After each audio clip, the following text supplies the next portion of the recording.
let's do a lock montage. You don't know what that is yet because I made it up.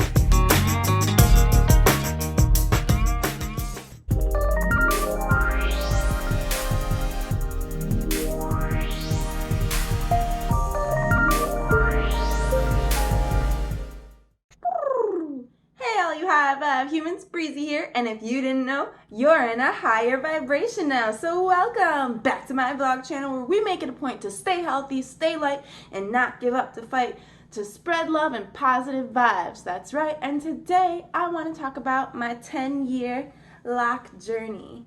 Yes, they are 10 years old now, and I wanted to briefly go over how I started my dreads, what I avoided during that dread process, and how I maintained them, and my favorite hairstyles, just to kind of go over my 10-year lock journey. Because when I started my locks, my hair was a natural afro of like this big roughly, and it came down a little bit past my shoulders when it was wet, and that's how I started my dreads. And briefly, I'm going to show you how. Hi everyone! So, our morning drive has been an experience so far. We drove through a tunnel of fog across a bridge, and it was like the bridge to Terabithia. Hi everyone, Breezy here. Long time no see. Currently I'm on the road on the way to Asheville, North Carolina, just to visit, see how everyone's doing in Asheville. Hello everyone, Breezy here, and look at these colors that I found. So Michigan leaves are starting to change. Hey everyone, Breezy here, reporting live from Bronson Park in Kalamazoo. Hey all you high vibe humans, and welcome to another Truth Day Tuesday with yours truly, Breezy Spread Love. Hey guys, Breezy here. So I wanted to talk to you today about a Truth Day Tuesday question that I have had, and I wanted to elaborate on it because Hey all you high vibe humans, Breezy here, and if you didn't know, you're in a higher dimension now. So welcome to my Patreon page. Hey all you high vibe humans, and welcome to the holiday season. Sparkles, sparkles, snow. I just wanted to say that this channel is all about spreading love and finding inner peace to go out and serve the world. And with that said, I wish you a happy holiday season. So let's see how long they are. Alright. Whoa, they're like down in my bum. Heck yeah. Why did I decide to lock my hair? I'll start at the beginning. Back in 2009, I decided to get locks. I was in college and it was just easier to maintain my hair. And I had my group of friends naturally section out my curls and start the back combing process and the palm rolling process. And that's how my first set of dreads started. Now in 2010, I decided to cut off that set of dreads. But before I did so, I had 9 of my closest friends pick out their favorite ones. And so the ones that are longer are those 9. A lot of these ones in the front are 11 years old. I grew my hair out again.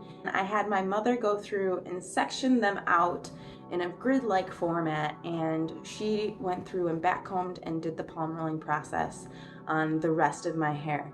And that was very sacred and symbolic for me because not only did I carry 9 of my closest friends around on my scalp, but I also carried my mother around with me.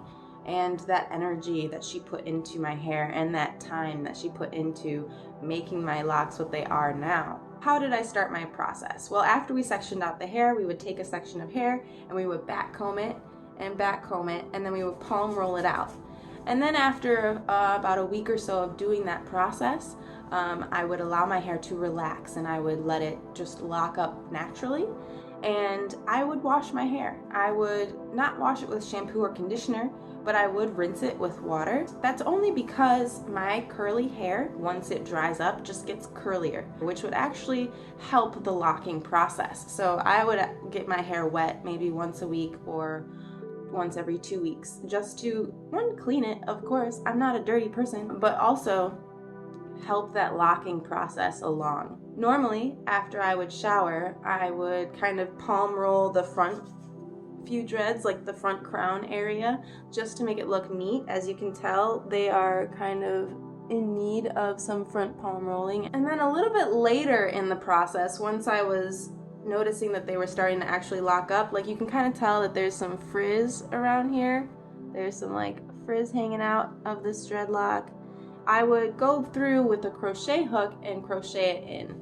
And you can really tell that on some of these older ones, like the 11-year-old ones, because that crochet is very detailed. And you can tell that I wrapped it around the dread. And then you can tell where it grew out, the difference in that too, when it changes. And I never dyed my hair. This is all naturally sun-dyed from being outside. Which brings me to my next point, what I avoided during my lock process. The number one thing I avoided was honey and other crazy things like that. A lot of people have different methods of getting your hair to lock up, to get it to tangle itself. And my hair was so naturally curly that I didn't need wax, I didn't need honey, I didn't need any fancy lock products. And frankly, I didn't trust a lot of the lock maintenance products out there. I didn't trust a lot of lock products because one, it's all about advertising, and then two, I'm not sure which products had those chemicals in it that I didn't want in my hair, and then I wasn't sure, because there's a lot of conflicting information out there on the internet of what you should use, what you shouldn't use. Oh, I never use honey, oh, I never use wax, you know, all of these like very opinionated ideas. And so I just avoided fancy lock products. I stuck to coconut oil, I stuck to natural things like tea tree oil, using patchouli oil to scent my dreads. I just used more natural products that really had very few ingredients. I did this on my own, just watching YouTube and then reaching out to people in my community to see if there was somebody who could do maintenance on my locks once they were locked up, so to speak. Another method that I avoided for a long time was that pull-through method. I didn't use that method until my dreads were probably like 2 years old. They were more mature then, more established, and had stronger roots. There are a lot of risks to doing the pull-through method in the sense that it can create like these gaps in your hair. My fingers coming through. But it's helpful once it does get locked up to kind of do that in order to keep my base together, would be one way of putting that. But I rarely do it. And truthfully, I found myself doing it more and more lately, and I gotta pull back on that. There's a lot of risks involved with the pull-through method, one of them being a lot of stress. A lot of stress can be put on the roots, and your dread can eventually break off and fall out. And then also your scalp has that strain pulling on it all the time. This might not happen because everyone's hair type is different. However, I do notice that I shouldn't do it as much as I do now. I get a lot of questions about how do you wash your hair. I actually don't use any shampoo products. I just use coconut oil as a rinse, and then I let it naturally dry, and I really haven't done anything to that. I'm a very lazy lock maintenance person, hence why I got locks, was because I was a very lazy hair person. So this was easier for me to maintain, and it took very little thought on my part to keep up. If I felt that they were getting dirty, I would treat myself to a salon visit. Which brings me to my next point, maintenance. See how this is growing out? I need to take care of that. There are a few ways that I would take care of that. That's by doing it personally, spending that time to take the shower, to sit outside in the sun and palm roll them until they're dry, until they're neat, right? The other option is for me to go to a salon and have a professional with lovely acrylic nails just dig into my scalp and so lovely, which there is a vlog of that happening, so be sure to check that out. I love salon trips because they save me time. Otherwise, doing it myself just means washing and palm rolling throughout the day. That might happen once a week, that might happen once a month, depending on how busy I am. This happens to be a once a month type of situation where I'm just so busy, I don't actually want to take the time to palm roll the bases. And I'm okay with just throwing it back into a ponytail. Hence my next point, which is my favorite hairstyles to do with dreads. A very busy person I am, so I would normally just like toss my hair like this. I have 3 favorite hairstyles. The first is a ponytail, the second are pigtails, and the third are these cute little curlicues that I would do with my dreads. That was a process, and normally I would do it for special occasions. How I would do a ponytail is just fluff my dreads a little bit, and then I will take 2 or 3 of the ones from the underneath, and I will pull them around, and I will tie it up. Hi, Villain. Hi, baby. Hi. Villain says, I love your dreads. Thank you for sharing this video. So now I have this ponytail, and then what I would do is obviously make sure that all the dreads are not like, hey, I'm Donald Duck. Well, that was cute. He wanted to help me with my hairstyle. Here's the finished thing. I would normally wear like a headband or a bandana to kind of pull back these pop-ups, flyaways, lollies, whatever you want to call them. And you've probably seen that on my YouTube channel a lot. Now the second hairstyle, and I only use my own dreadlocks to tie up my hair. There have only been a few occasions, like when I'm wearing a costume or something, that I will use hair ties to tie back my hair. Now pigtails, I will divide it into two. It's pretty easy because I have an undershave back here. And I'll divide it into two. And then I will take it, and I'll take one and I'll wrap it around a few times. And I'll tuck it in there. And I'll take the other side. And I'll grab one from the underside. And I'll wrap it around. And I'll tuck it in there. And now I have pigtails. Same process, I'll go through and I'll smooth it out. And this was really great for like festivals, shows, all of those fun things where I can put bows in my hair and rock it out and be like, I got pigtails. I got pigtails. Would you believe I have over 60 dreadlocks on my head? Oh my goodness. And the back of my head is shaved. I would have more, but I cut them off because it was really heavy. And then for special occasions such as weddings or when I graduated from Aquinas College and Western, I would get my hair wet. I would spend a good amount of time retwisting it just to make sure that all the water was wrung out, and then I would wrap it around these things. That, when it was wet, would kind of cause it to curl. So you wrap it around like that. And then I fold it over, and I would do it to the whole length of the dread, obviously. And then when I would pull it out, it would have a slight curl to it.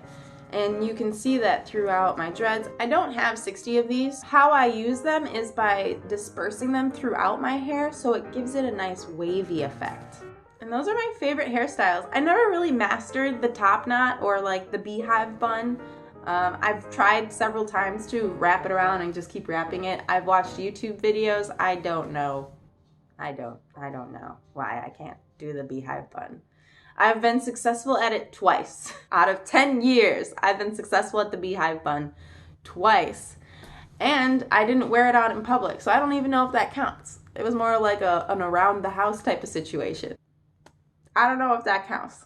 It has been a lovely 10 years living with these locks, loving them loving me.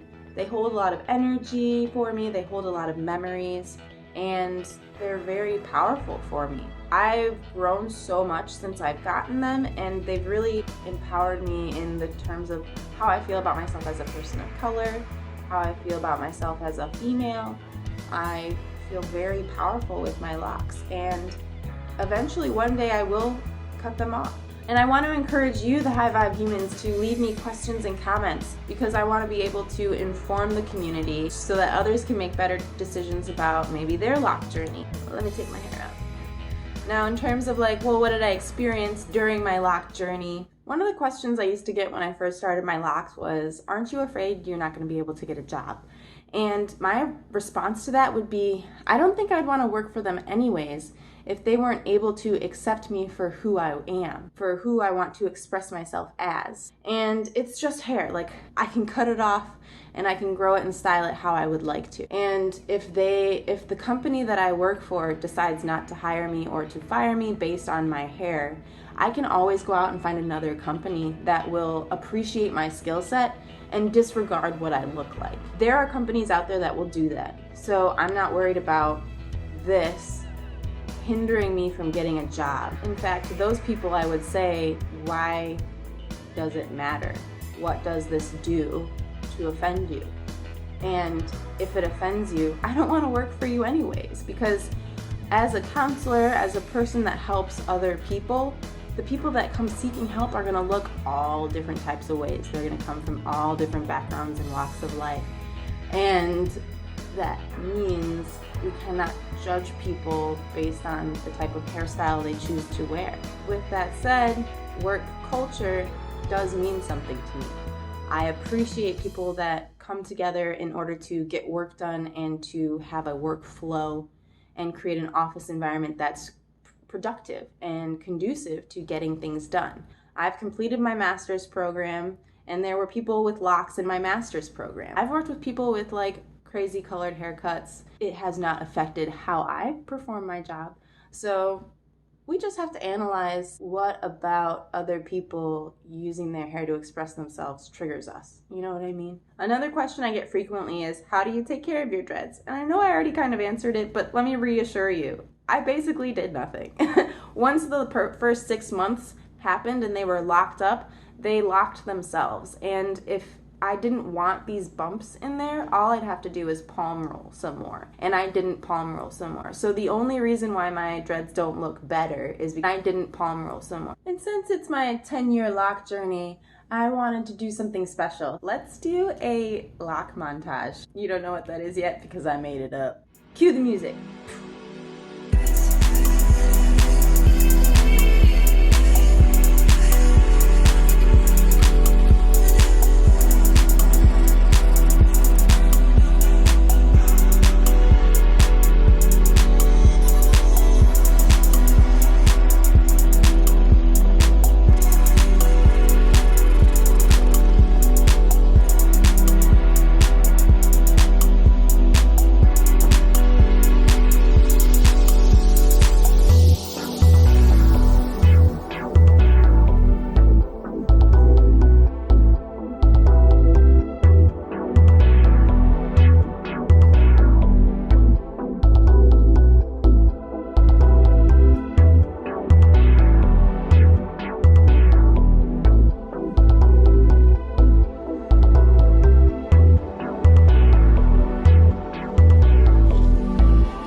So I think I've sufficiently exhausted my locks. I hope that you've enjoyed this 10-year lock video. If you have any more questions or things you're just wondering about, I highly encourage you to reach out and post in the comments below. Be sure to hit that bell so that you get the latest vlogs. It was really fun sharing my lock journey with you, and I look forward to answering those questions in the future. One day I will cut my locks off and it's going to be sad, and I'm sure I'll make a video of that too. So be sure to stay tuned. And until next time, High Vibe humans, stay healthy, stay light, and don't give up the fight. Breezy out.